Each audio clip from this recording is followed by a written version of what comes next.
Alors, première caractéristique, c'est qu'il faut avoir une fréquence de pas qui est relativement élevée. Ce que je veux dire par fréquence de pas, c'est que à chaque minute, vous allez faire un certain nombre de pas, et bien ça constitue votre fréquence de pas. En général, ce qu'on va suggérer, c'est d'avoir une fréquence qui est entre 170 et 190 pas par minute. Comment vous pouvez faire pour vérifier votre fréquence de pas? Eh bien, vous pouvez aller courir. La prochaine fois que vous allez courir, là, vous partez votre montre, puis pendant 1 minute, vous comptez le nombre de fois que votre jambe droite tombe par terre.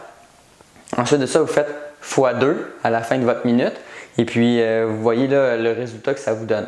Fait que si ça vous donne entre 170 et 190, c'est excellent. Si ça vous donne plus bas, la première chose à faire, c'est de ne pas paniquer, puis de corriger ça sur le long terme, d'y aller très progressivement. Si du jour au lendemain, par exemple, vous passez de 150 pas par minute à 180 pas par minute, c'est un changement de technique de course qui est très drastique et puis vous augmentez votre risque de blessure. Alors ma suggestion, si vous avez moins de 170 pas par minute, c'est que 1 minute par entraînement à partir des prochaines semaines, vous vous concentrez sur votre fréquence de pas.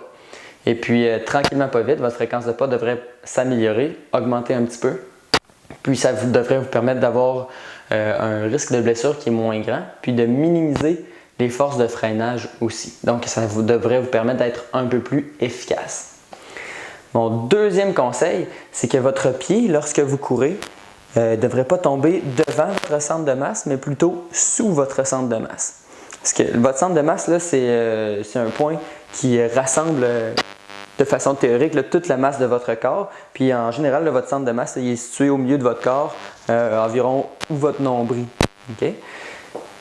Ce que vous voulez faire là, lorsque vous allez courir, c'est que vous voulez avoir l'impression que votre pied, il fait juste vous propulser vers l'arrière. Fait que moi, je vous invite à le faire là, à la maison.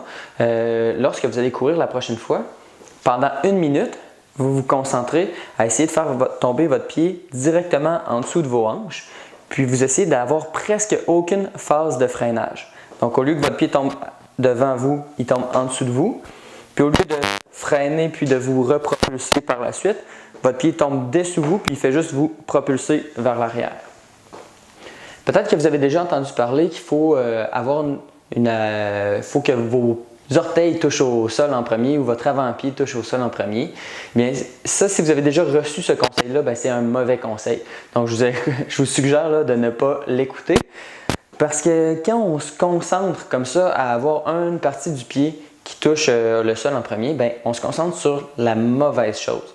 En fait, la partie de votre pied qui touche le sol en premier dépend de votre fréquence de pas, dépend de où votre pied est situé par rapport à votre centre de masse, mais de corriger votre attaque talon ou votre attaque avant-pied, de changer ça, eh bien, c'est de prendre le problème par le mauvais côté. Donc, si vous voulez améliorer votre technique de course, vous augmentez votre fréquence de pas, puis vous vous assurez que votre pied tombe à peu près en dessous de votre centre de masse, puis ça devrait bien aller. J'ai vu beaucoup de gens qui se concentraient à attaquer, mettons, avant-pied, puis qui faisaient une transition drastique vers cette technique de course-là, puis en général, ça donne ou bien des blessures ou bien une très longue période d'adaptation, puis après ça, on n'est pas vraiment plus avancé. Donc, je vous conseille d'y aller avec une technique avec laquelle vous vous sentez à l'aise. Ça, c'est le plus important. Bonne course!